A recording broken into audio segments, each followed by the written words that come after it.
What's up, boys? This season's Fathers of the Future podcast is brought to you by ScottsdalePodcast.com. It's the studio that I'm in right now. Here's the deal. If you have a story, if you have a mission, if you have an interview, if you have something deep and meaningful in your heart that you need to share, that you need to get out, that you need to promote, that you need to fundraise, that you need to build, let ScottsdalePodcast.com be the place that you can come to create, to design, to sit down, to interview another person, to build your personal brand. I'm so excited to be getting started to bring you a new version of the Fathers of the Future podcast, as we are going to be putting out 10 new episodes in the next couple months with video as well as audible. Shout out to my man Martin here at the ScottsdalePodcast.com. Welcome to the Fathers of the Future podcast. My name is Luke Kayyem. If this is your first time here, welcome. Kick back, relax, and get prepared for an amazing conversation. If you are a return listener or first-time viewer, we also welcome you back to the show. I am joined today by a man that I've called father for the past 17 years, and I'm super excited to have him on the podcast because he's an amazing human being. He is known as not only a big league baseball pitcher, but he's in a couple different Hall of Fames, and we're going to get deep into his statistics, his data, and ultimately his journey about being a professional, and not just in the game of baseball, but the game of life. Please welcome my first guest of our new season on the Fathers of the Future podcast, Buddy Schultz. Luke, thank you. I appreciate it. I'm so very proud of you and all you've accomplished. I still remember the first time we met. And then when your daughter was born, my wife and I were in your gym working out, and you said, I got to go, lock up when you leave. And out you went, and that was Camille. And so I always remember those. And some of the things, you've been back to Miami. I've had Cannon back there. I'm actually going back next weekend. As I told you when we came in, yesterday was 54-year anniversary of the 26 strikeouts. And so we got to slow it down just for a second, because that's the record. And you say it so nonchalantly. 54 years ago, you broke the NCAA strikeout record, and it's still held to this day. For those of you that don't follow baseball or don't know sports, there are only 27 outs in a baseball game. You struck out 26. Yes, I did. I struck out the first 16 in a row, ended up with 26. I remember somebody saying to me once, well, that won't happen today. I go, why? He goes, well, they use metal bats. I said, are you familiar with the concept of strikeout? Because it doesn't matter what kind of bat you got if you don't hit the ball. And the guy was really embarrassed. But the people who are actually most impressed by it are members of the Baseball Hall of Fame that I knew. Harmon Killebrew was best man in mine and Toby's wedding, member of the Hall of Fame. And the reason is because they hold all the records. And so when they hear 26 strikeouts, it's hard for them to fathom. I remember I was at Tony La Russa's charity golf tournament in Napa, California. And when I would be introduced as a celebrity golfer back when golf tournaments were really big, it would be, Buddy played 5 years in the big leagues and holds the NCAA record for strikeouts, 26 in a game. And the gentleman next to me said, sounds boring, but wow. Well, it was Hall of Famer Jim Palmer, who has over 200 complete games, but he was impressed by it. It'll be a record forever simply because they have pitch counts now. I probably threw 160 pitches. Nobody's throwing 160 pitches anymore. And by the way, you still got to strike everybody out then. That's another little task that kind of becomes hard. But take us back to that game, the 27th, or the one that didn't he bunted. Yeah. So that was it. He bunted on you. So I actually got 27 putouts. They're called putouts. Pitcher gets credit for a putout on a strikeout. And since I fielded the ball and threw them out, I got all 27 putouts, which I'm assuming is a record also. But, back then you didn't think about things like that. The idea was to win the game. We won 6-0. What people asked me was, Things like, what did the 27th out do, which you just did? And the other is, how fast did you throw? And I go, I don't have a clue. It was before radar guns. I said, but it was fast enough to strike out 26. So it is my legacy. I played 5 years in the big leagues. I was on baseball cards. But what I will be remembered for in baseball is the 26 strikeouts. Now, that being said, then I used all that baseball to help kids play the game that I love as a way to help them. I can't get them into the big leagues, but I can maybe help them get into college or get a job. I remember I got a call from an email from a kid 6, 7 years ago from Miami. He said, could I help him with a summer job? And I go, well, I don't really know that many people in Ohio anymore. He goes, that's okay. I live in Denver. I go, wow, Denver. And I started thinking, and I didn't know anybody in Denver, but I do know some people in Colorado Springs called the Major League Baseball Players Alumni Association, which I had helped raise money for, run tournaments for and stuff. And I called them and I said, you guys do internships in the summer? And they said, yeah, we're just getting about ready to. And I said, I got someone for you. And he goes, what do you know about him? I says, well, I know, he's from Miami. I've talked to him. I've talked to his parents. I've talked to the head coach. I've talked to the athletic director, mostly going on me. I said, I'm willing to recommend the kid. He goes, good, have him call me. He's got the job. And I'm going, don't you want to see his resume? Yeah, we'll send it. But, he's got the job. I go, why? He says, because you're recommending him.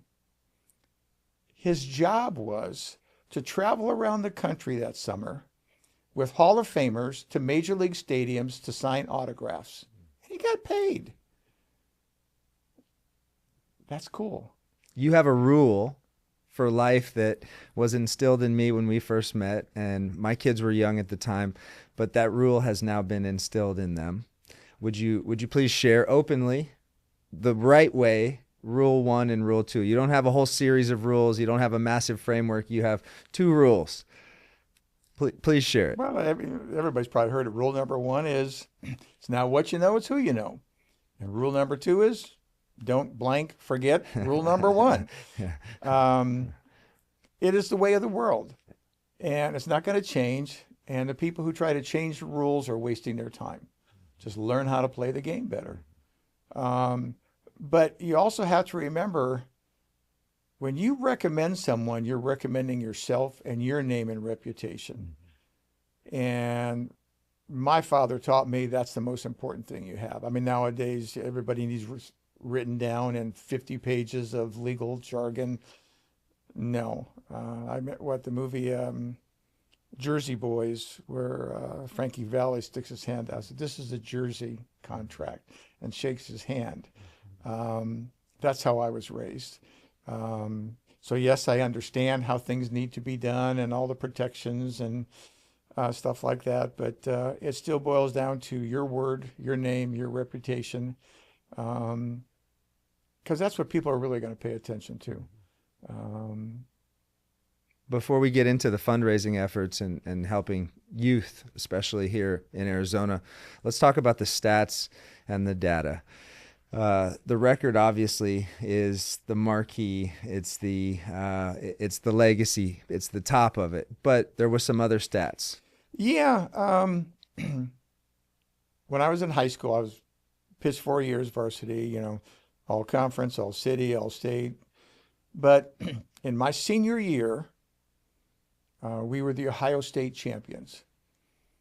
I pitched 12 games.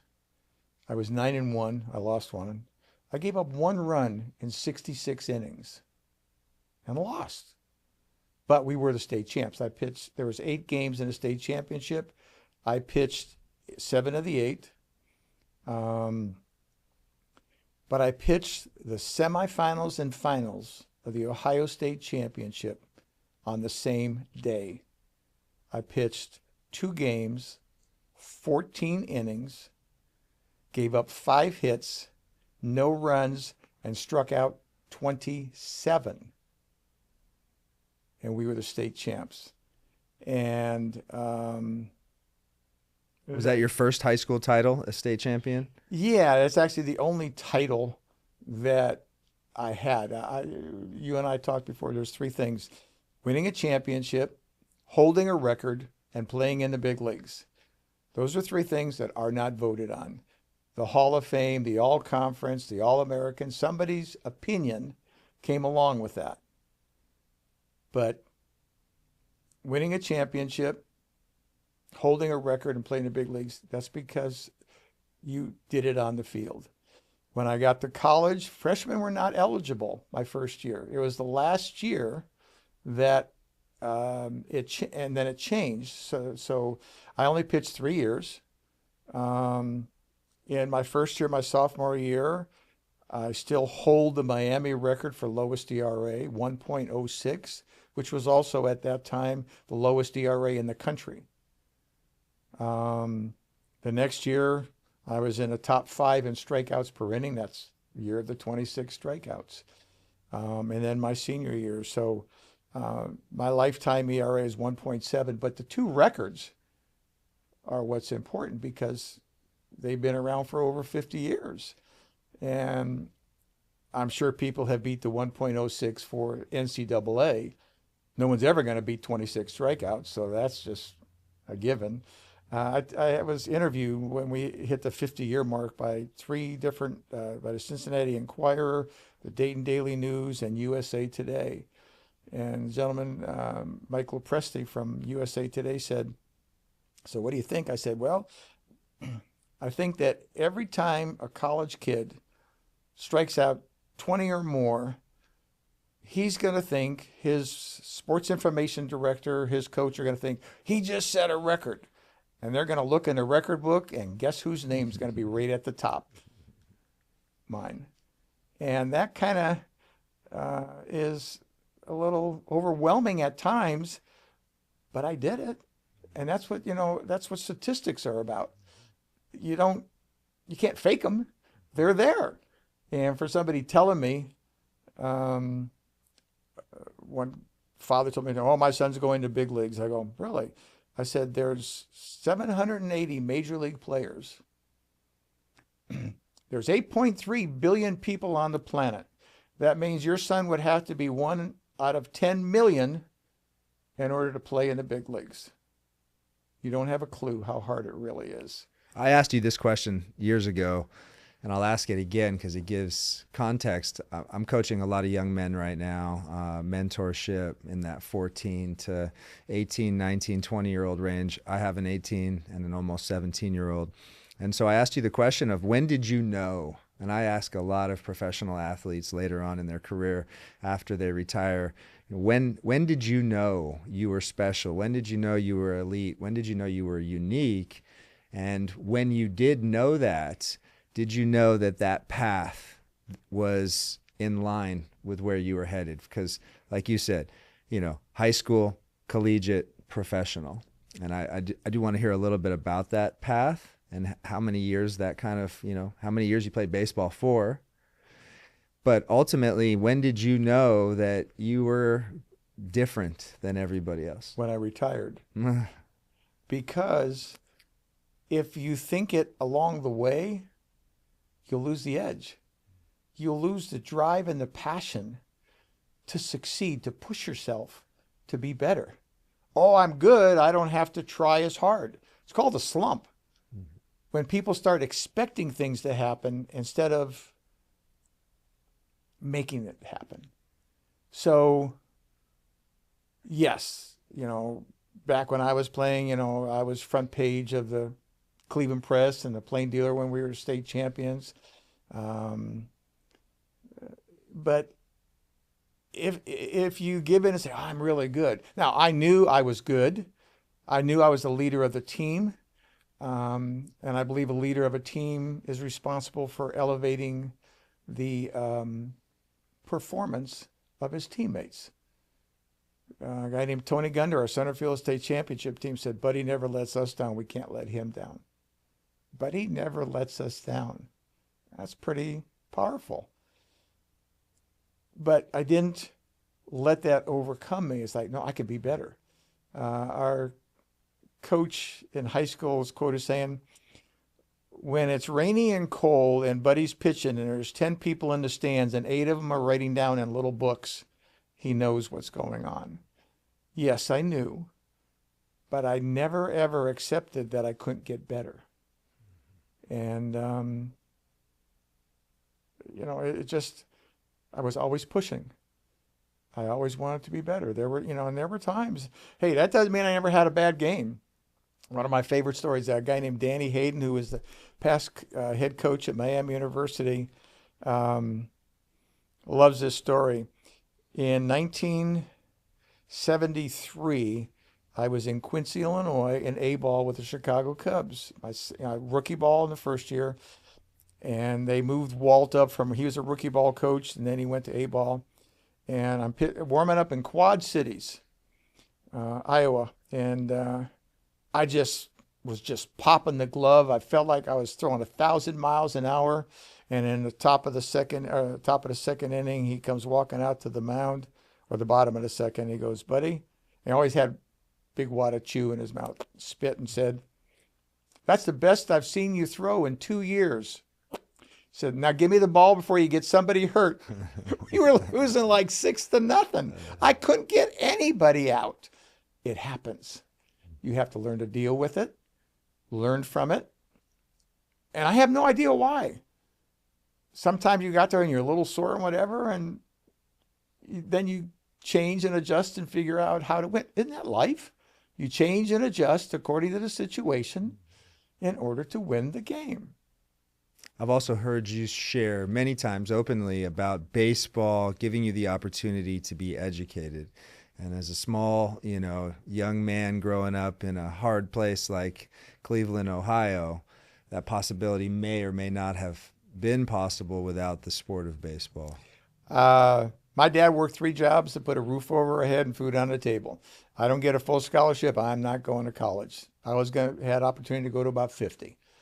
I was recruited all over the country. I was recruited to Arizona State. And I talked to the guy. I said, "Well, how do I get out there?" "Well, you hop on a plane." I go, "Who pays for it?" They go, "You do." I said, "I don't have enough money to pay for an airplane ride." I went to Miami of Ohio because it's extremely organized, because there was 3 guys down there that I played summer baseball with. So I felt comfortable. I tell people I am as proud of my college degree as I am of playing baseball. And they say, "Why?" I said, "Baseball was easy. College was hard." But I graduated. I finished my 4 years. I had a semester to go. I went and played professionally, in the minor leagues. I went back and for a semester from Thanksgiving to spring training. I used my signing bonus of $6,000 from the Chicago Cubs. And got my degree. And I'm very, very proud of that. And it goes a long way, and it goes even longer from Miami of Ohio. I was contacted by the coach at Chaparral High School at that time. Says, "I want you to apply for a job." I go, "I don't want a job." He says, "I want you to apply for the head coaching job at a school here, a high school." I go, "Okay, fine." I ended up being in the final 3. And I said, I wasn't, I love helping kids. Don't get me wrong. Coaching, that's a different story. On a tired team kind of thing. I'll take you one-on-one and we'll work together and you'll be better when you get done. So I walk into this conference room and there's teachers, the principal, kids, parents. And the first thing the principal says, "In order to be a coach here, you have to be able to teach here." It can't be, it doesn't have to be full-time. It can be, substitutes, but you have to be able to teach. "Are you certified to do that?" I go, "Yeah, I am." He goes, "Oh, okay." So "Can you tell me about it?" I said, "Yeah." I said, "I graduated from Miami of Ohio in education." He looked at me and says, "Miami of Ohio? Oxford?" I go, "Yes, sir." He says, "I'll have you approved in about 3 minutes." I always remembered that because, first of all, I graduated. That, to me, that says something about you. It's finishing a game. I laugh now because, I think nowadays they must have 1,000 pitchers on the roster nowadays because every time I turn around, somebody pitches to one guy and somebody else comes in. When I played, the idea was, talk about a quality start. I don't even know what a quality start anymore. I know what Bob Gibson said a quality start was: 9 innings and a victory. That was a quality start when I played. Relievers, when I was young in high school, were pitchers who weren't good enough to be starters. Speaking of education and graduating, Cleveland Sports Hall of Fame don't need to have your degree. However, Miami, Ohio Hall of Fame, which you are in both of those, you must have graduated. I'm in a Shaw High also. And Shaw High Hall of Fame. 3 Hall of Fames, with one of them being you must have graduated. And in a day and time and age where you'll see 4 college quarterbacks or 1 college quarterback go to 4 different colleges, it matters. It means something. That's a big part of the legacy that we're just not going to see anymore. At Miami, I don't know what it is at other schools, so I can't speak for them. I do know at Miami that in order to be in the Miami Athletic Sports Hall of Fame, all sports, you had to have graduated.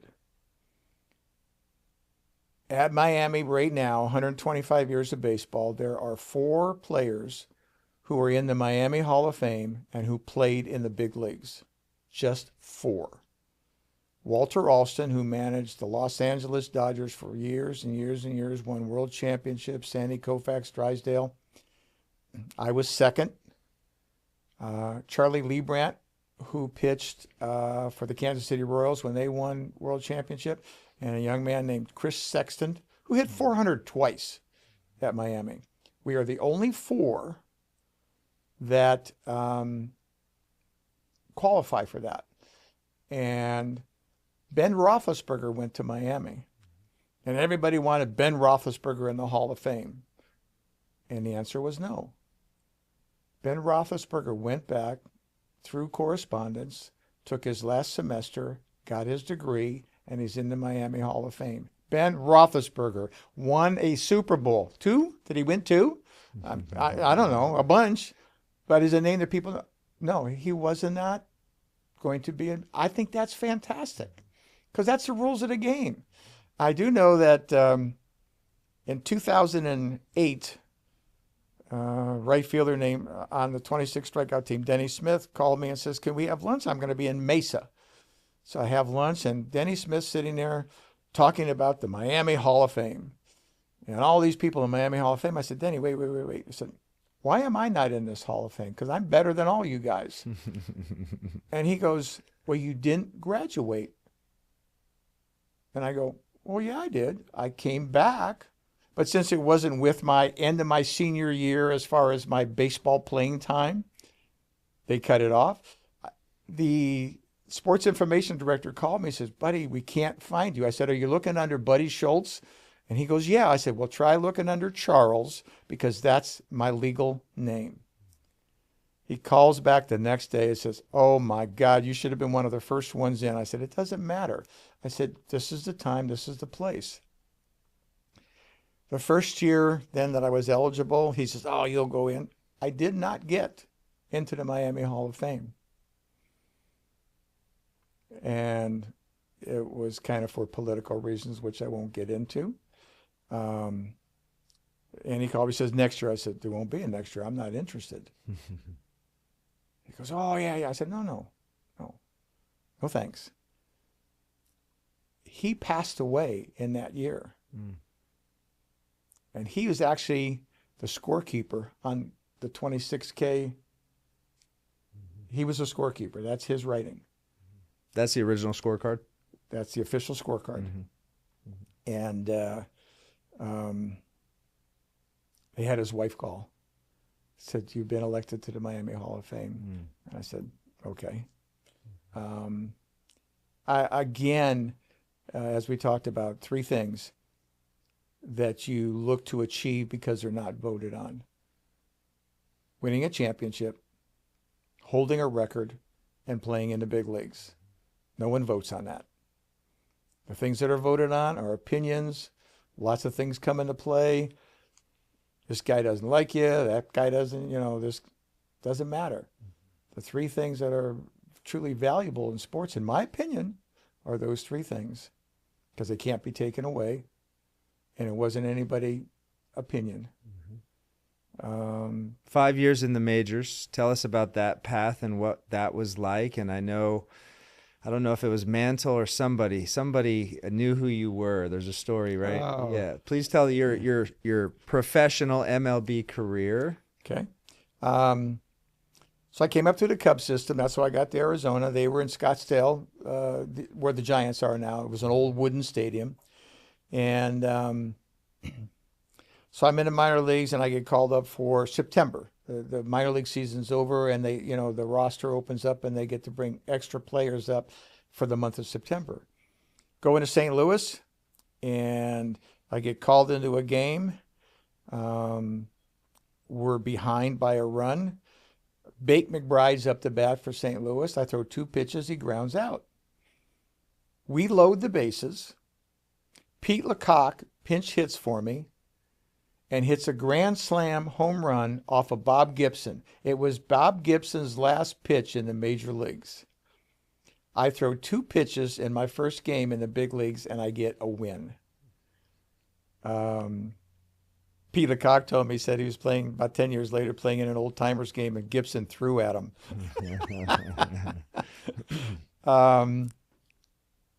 So that was that. I didn't fare very well. I won. I was 3-1 with Chicago. But my ERA was like 6. And in spring training of 77, the Cubs get a new general manager, Bob Kennedy. Like the second day of spring training, he comes walking out center field and has a piece of paper that says, "I just traded you to the St. Louis Cardinals." Now, the first thing that goes through your mind is, wow, the Cubs don't want me. What's wrong with me?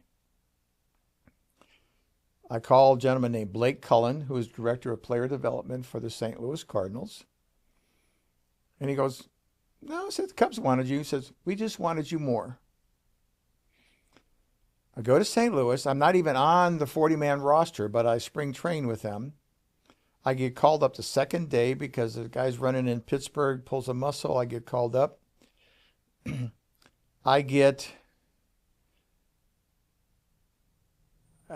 sent down at the trading deadline, June or July, whenever it was.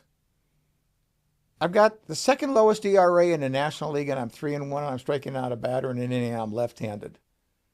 And the St. Louis Post-Dispatch wrote this great big article, and the entire page said, "Why me, Buddy Schultz?" I said, "What do you want from me? I don't think I can get any better. I got a 1.13 ERA. What are you looking for?" "Oh, well, it's contracts. It's got to do with that kind of stuff." I get called back up. You had to go down for 10 days back then. And I pitched 2 games. I actually pitched in the Louisiana Superdome. The only time that baseball's been played in the Superdome was 1977, AAA for the St. Louis Cardinals, the New Orleans Pelicans. I strike out 16 against the Denver Bears, the number 1 team in AAA at that time. I strike out 10 in 5 innings against Oklahoma City. My next start, I get a blister. I was a relief pitcher. All of a sudden, I'm starting 2 games. I get called back up. I start a game against the Pittsburgh Pirates. And I give up a run in the first inning, and then I retired 22 straight Pirates. Back when they were called the Lumber Company, with Willie Stargell and Richie Zisk and Manny Sanguian and Dave Parker, and the list goes on. And when I came into the blister, came back, and I came out. The picture of you with the 54,000 standing ovation. 36,000. 36,000 standing ovation. And I tell people, I said, it wasn't a standing ovation for the team. Standing ovation is for you. And I got to the dugout, and Larry Durker said to me, He said, buddy, he said, I've thrown 2 no-hitters and got standing ovations. He says, I never felt anything like I just felt. And so when you think that, oh, crap, oh, things are going bad, one instance can turn it around when the reporter came in and says, next time they better send me home because I'm not going down. And, but those are just milestones in your career along the way that you take and so many I of ended up with the 3rd lowest ERA in the National League that year, by the way. Mm-hmm. So I had a pretty, sometimes it's a change of scenery. New environment. Yeah. It's, this stuff of, oh, he hit this over there, so he's going to hit this over here. No, he's not. Mm-hmm. There's so many things that come into play that you can't necessarily put your finger on. People have to understand baseball players are people. That's their job. They have family matters. They have parents. They have kids. They have wives. That's the job. I remember sitting, you were asked about, so we're in Los Angeles, and the visitors' dugout was on the first base side. And I look out, and I see number 32 hitting fungos to the shortstop of the Dodgers. And I grabbed Jack Buck, who was a fantastic, probably the smartest man I've ever met in my life. I said, Jack, that's Sandy Koufax. He goes, yeah. He goes, you want to meet him? I go, well, yeah. I grab a ball. I go trotting out like a little kid behind his father. Now I'm in a St. Louis Cardinals uniform on the field in Dodger Stadium. We go walking out, and Jack goes, Sandy, how you doing? And Sandy turns around and says, Jack, I'm doing great. And he looks at me and says, buddy, how you doing? And I go, now this is my idol growing up, right? I go, wow, you know who I am? He says, well, I said, I'm not stupid. Besides that, name's on the back of your jersey. And that's how I met Sandy Koufax. And while we were there, we had a day off. It was 18 days off back then. They were scheduled. Normally on almost always, actually always, Mondays and Thursdays were scheduled days off in the big leagues. We had a day off. And I said to Lou Brock, who was closing in on a stolen base record to go ahead of Ty Cobb, I said, can you get us into one of these studios? Now, this is before they had theme parks and all this stuff. He goes, yeah. So this guy will help you. He says, well, go here, Paramount Studios, be there such and such a time. The guy will pick you up. Says, and you can bring 4 other people with you. So I think I took John Denny and Bob Sykes and somebody else. And so we go over, and the guy's in a little golf cart, and he's driving us around. I said, oh, this is where Moses parted the Red Sea. I stood on a bridge of the Starship Enterprise. That was so cool. Oh, this is where the Bad News Bears are. And it's like, this is crazy kind of stuff. So on Friday, they had what was called the Stars game. And there's a gentleman named Edward Asner. He played Santa in Elf. He was the Santa Claus in Elf. Edward Asner. He was in Mary Tyler Moore and stuff. But again, I'm on the field. All these movie stars are over sitting on the grass on the third base side in front of the Dodgers dugout. I got a uniform. I can go wherever I want. I go trotting on over, and I sit down, and we're just talking. And Edward Asner is this huge baseball fan, telling me about how he sits in his boxer shorts with a beer in his easy chair watching baseball. I'm like, well, you're a movie star. He says, I'm a person. Acting is my job. So, but I asked him, I said, so let me ask you a question. I said, if you had your choice between being a movie star or a Major League Baseball player of the same caliber, equal, which would you choose? He said, buddy, he says, when I'm acting and I screw up, the director yells cut, and we go back and we do it over and over and over again until he thinks it's right. He says, when you screw up, you're standing on a little hill in the middle of 50,000 people on national television. Says, on your way home, you hear about how you screwed up on the radio. When you get home, you see how you screwed up on the news. And in the morning, you read about how you screwed up in the newspaper. He said, I love what I do. He says, but I really admire what you do. He says, the only thing close that we have is stage, Broadway. He says, but if we screw up, nobody knows whether we messed up the line. They know when you mess up. I always remember that. I mean, these are just things that I then took and applied to life after baseball. Well, so many of your lessons in baseball are metaphors for life. And so give us kind of the understanding around one of your famous quotes that I love so much. Winners have results and losers have excuses. That came from Walt Dixon, who was the first manager I had with the Cubs. And everybody gets down there. You got high school kids and college kids. They sign professionally. They're on top of the world. They think they're the greatest thing since apple pie. All you did was get drafted. And his speech went like this. He says, boys, I don't care how many home runs you hit or what your batting average is. He says, I don't care how many strikeouts you have or what your ERA is. This is professional baseball. The game is about winning the game and doing what's necessary to win the game. Winners have results. Losers have excuses. Winners go to the big leagues. Losers go home. Welcome to professional baseball. Now realize, every year they're drafting at least 30 new kids. And that means one thing. 30 kids in the organization are going home because they just signed 30 new ones. That's life. That's understanding that, hey, holy cow, that's amazing. And the goal is not to sign. The goal is to play in the big leagues. Saying that, I played in Little Rock, Arkansas, who cares? Getting called up to the big show. The show. It's called the show. That's what's special. When a person tells me, I've got a son, he's the best on his team.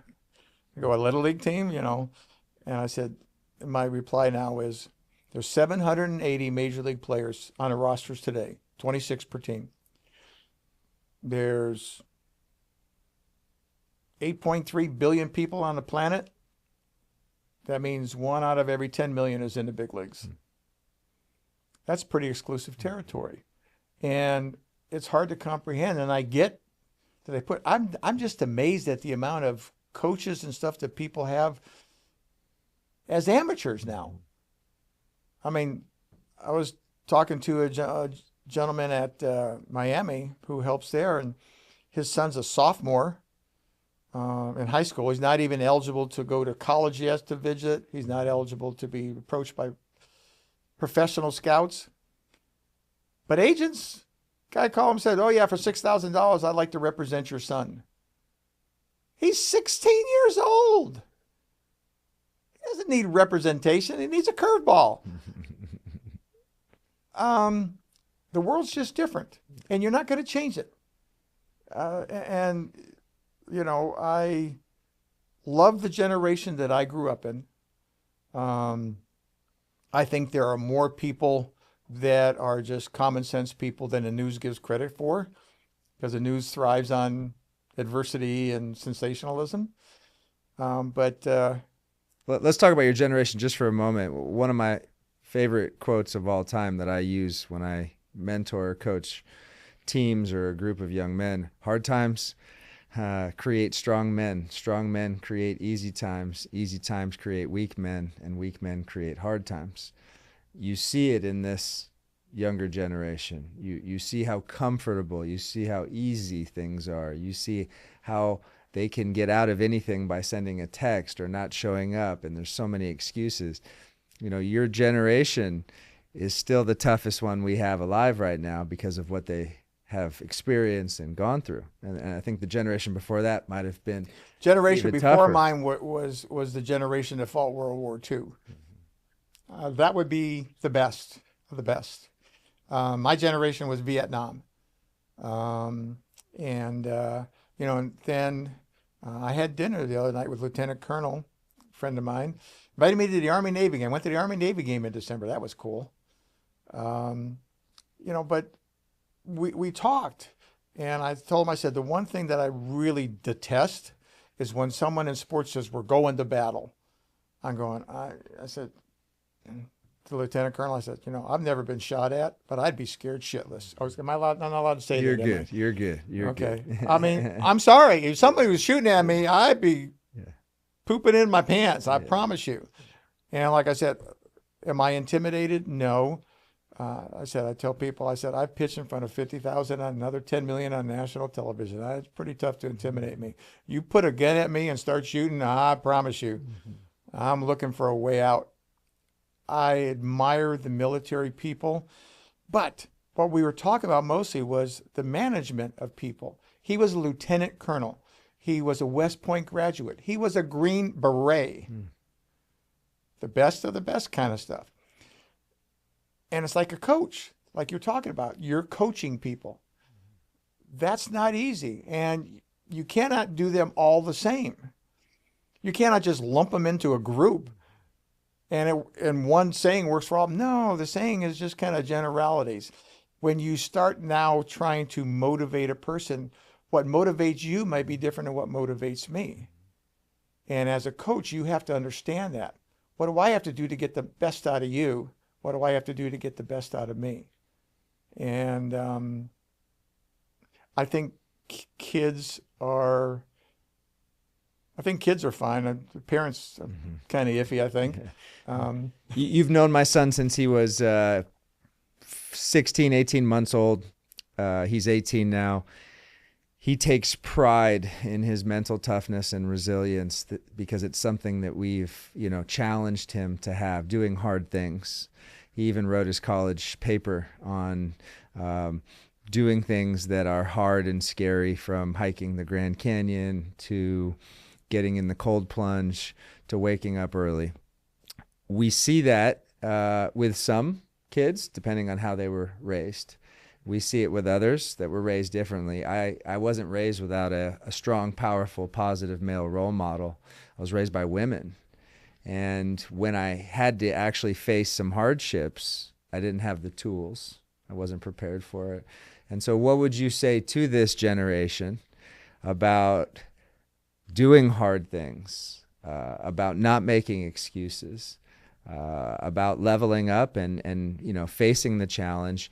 Because, we won't get into the politics of the world, but, if some other countries decided to, do some things to us, this younger generation would lose. They don't have the resilience. They don't have the fortitude. They don't have the grit.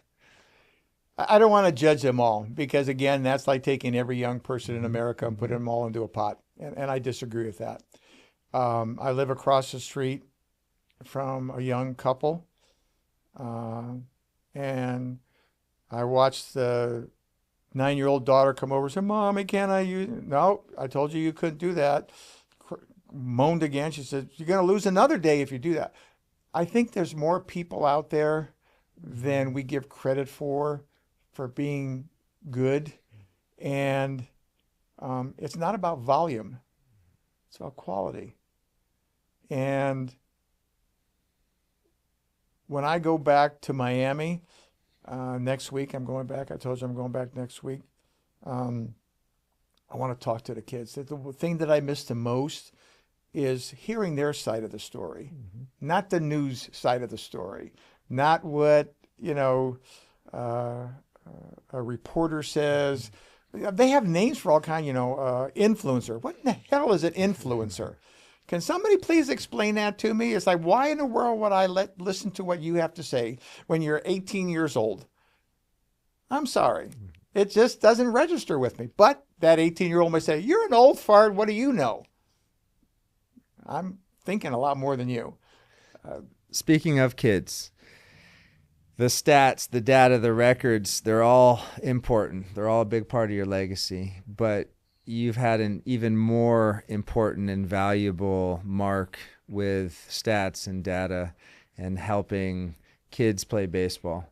Could you give us some of those records as well and what you've done? Yeah, the number one record is since 1990, I've raised over $32 million for kids.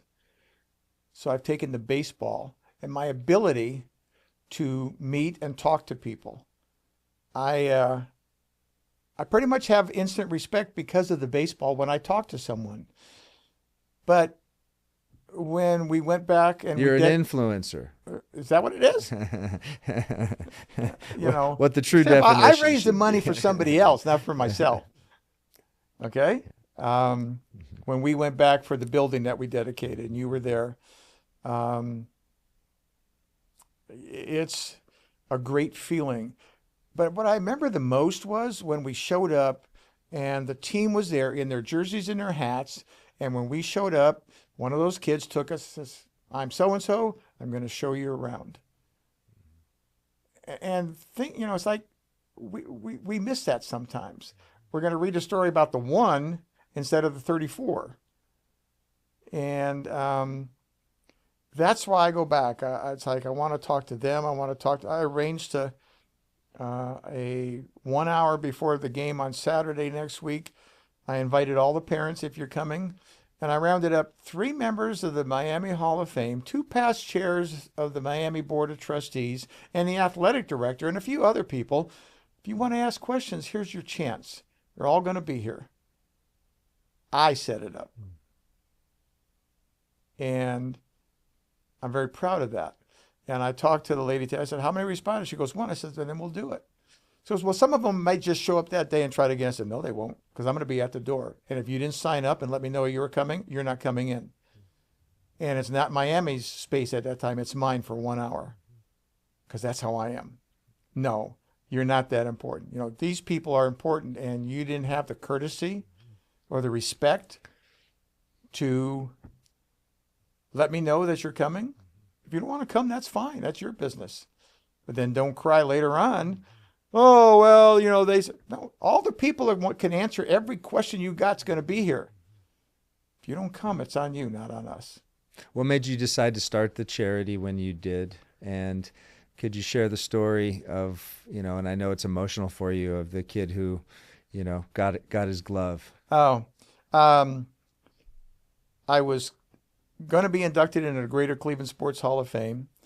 And I got a call from the Parks and Recreation Director of East Cleveland, Ohio. I grew up in East Cleveland, Ohio. It's its own city. It's on the east side, obviously, but pretty poor. Actually, I was told it's the poorest city in the state of Ohio now.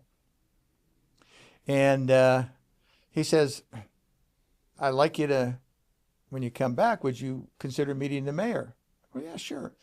Well, so I go to the field, which needed really fixing up. I mean, there was a tree laying in right field. I mean, a big tree. And then a cop car pulled up. I go, oh, God. It was the chief of police who had played minor league baseball. And he was running the Little League.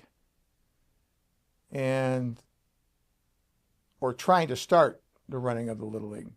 Because the mayor told me they hadn't played Little League baseball in East Cleveland for 24 years. I go, that's impossible. Doesn't make any sense. I said, don't you have to if you're part of Little League? Don't you have to make sure that, Anyway, so I told him I would raise some money. We formed a charity because I wasn't going to give the money to East Cleveland.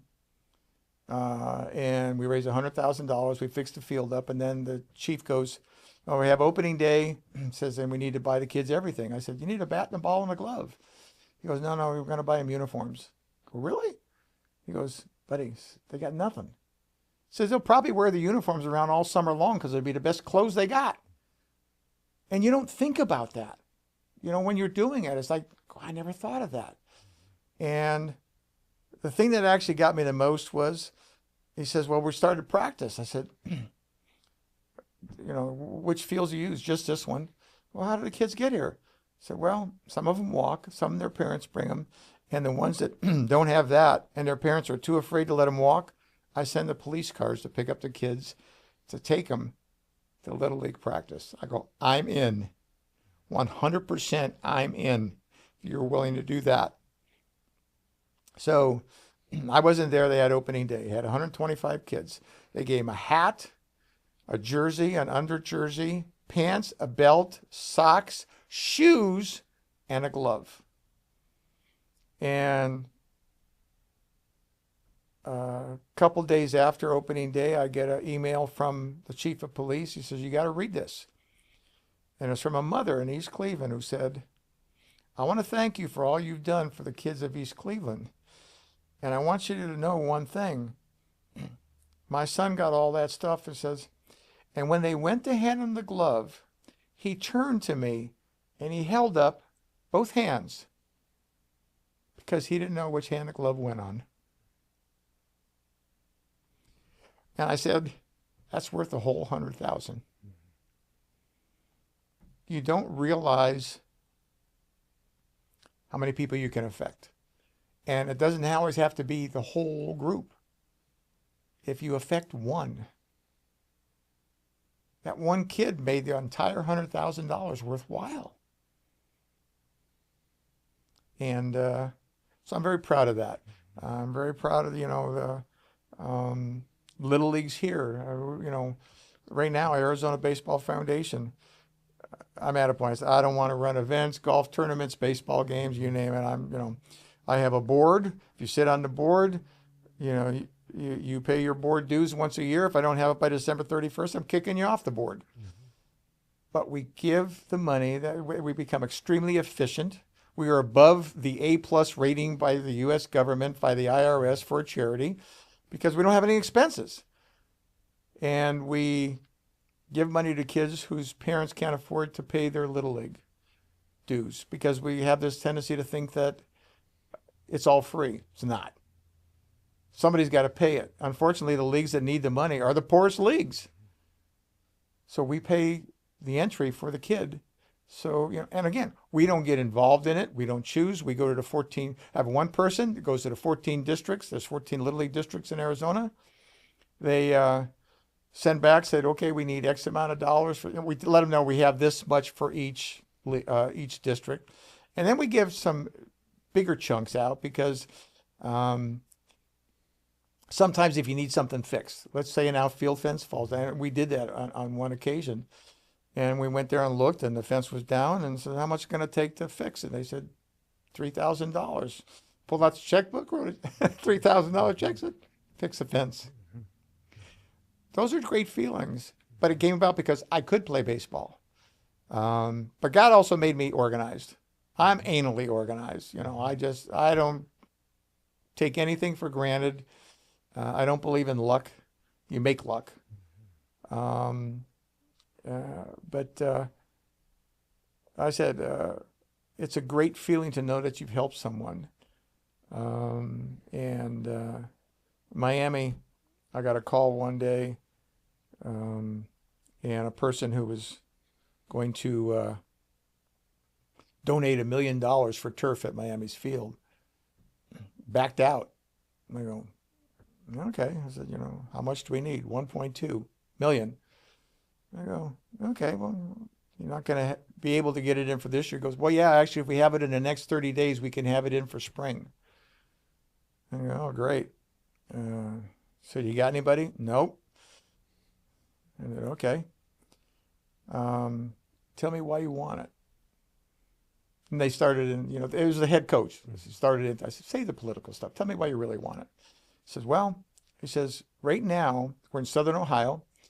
We have to play a lot of our games on the road because we can't play here because the field gets muddy. When it gets wet, we can't play. It's mud that causes the problem. He said, if we have turf, we can play half our games at home. I mean, it's a good point. We don't lose games. We save money because we don't have to water. We don't have to have a ground crew. And when we rent the stadium out in the summertime, we don't have to let it recover. On a week, off a week, and you can't play on grass continually because you won't have any grass left. With turf, you can. I said, okay. So 13 people, 30 days later, 1.2 million, they had their turf. And but it's made a difference. It made a difference for those kids. But the best was when they called and said they were coming out to Arizona State, and they got fogged in Chicago. They didn't even take off from Cincinnati, and the coach called and says, we play in 2 days in Arizona, but we can't get out there because the flight was canceled. So what are you going to do? He says, well, we could rent a charter. Well, how much does that cost? $52,000 for an airplane ride. And it didn't even include the whole team. It was just half of the team. And I go, wow, okay. And within 24 hours, we had 52,000 and the kids came out. And I said, why do you want that? He says, because these kids have been dreaming about it since September of coming to Arizona to play Arizona State. It's all they've thought about it. That's all they've dreamed about it. So dreams fulfilled. I love being able to do that. I love being able to help kids. I hope that some of them take that and use it in their life to help somebody else. What you do. It doesn't matter whether it's kids. I like kids. I get along with kids. I have better conversations with them than I do with most adults. It's just special to me because all the things that I've done in my life has come from baseball. Fundraising, raising money is obviously something that you're great at, but what I've learned from you over the years is the ability to pound the phone. And this goes back to the winners have results quote, no more blame on this new generation, but when people send texts and emails and expect to get results, I'm coaching some of these younger 20-year-olds who are now in the professional world, and I'm asking them, did you call? Did you call? Did you call 2 or 3 times? I know if I get a phone call or a voicemail from Buddy Schultz, by the 3rd time in 24 or 48 hours, I better call you back. I'm calling you back. It's such a simple skill when applied to life for getting what you want, for getting after it, for not waiting and hoping that something happens, but taking immediate action and ensuring that it happens by picking up that phone and pounding it.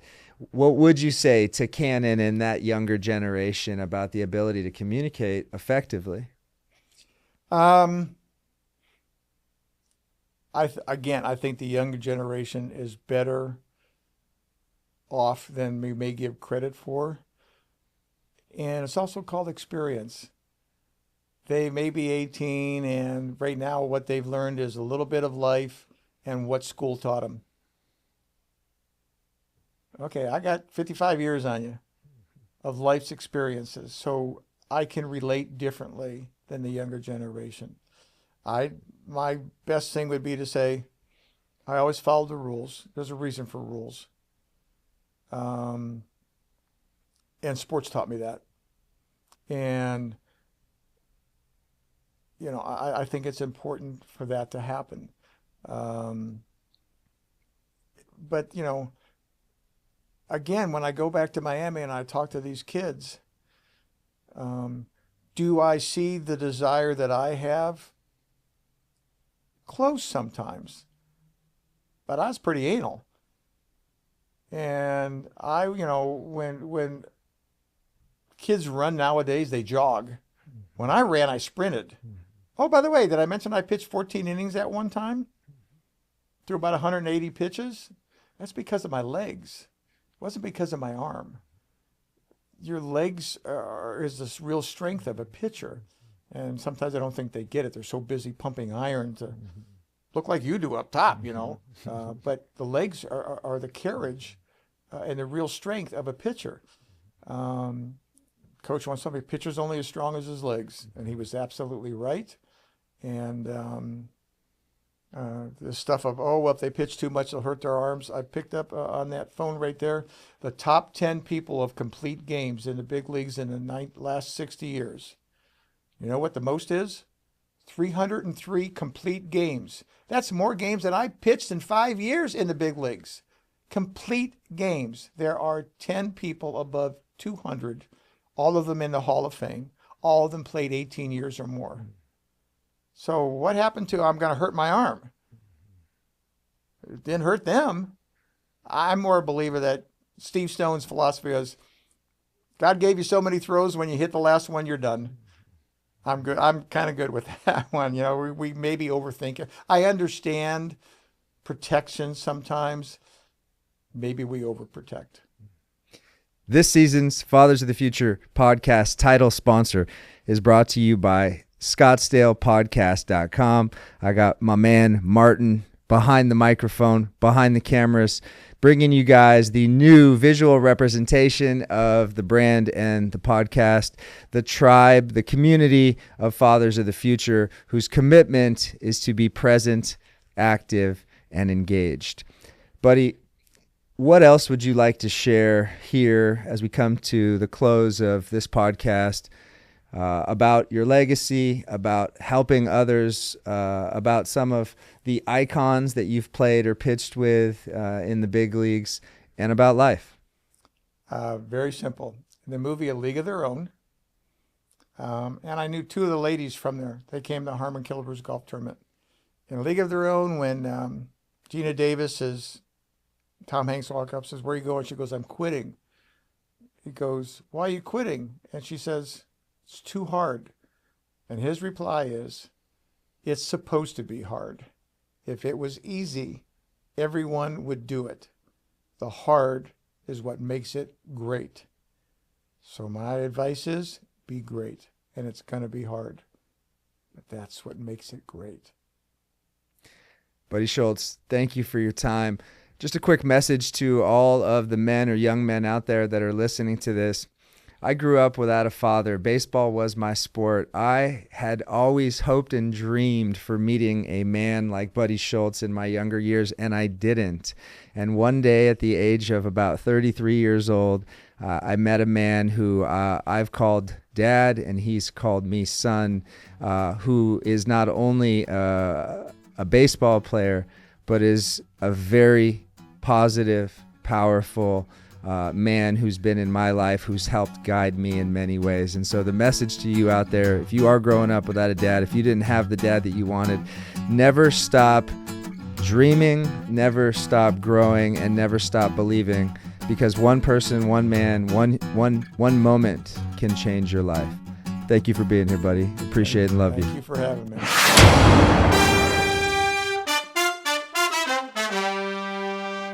Check out ScottsdalePodcast.com and reach out to my man Martin to build your podcast now.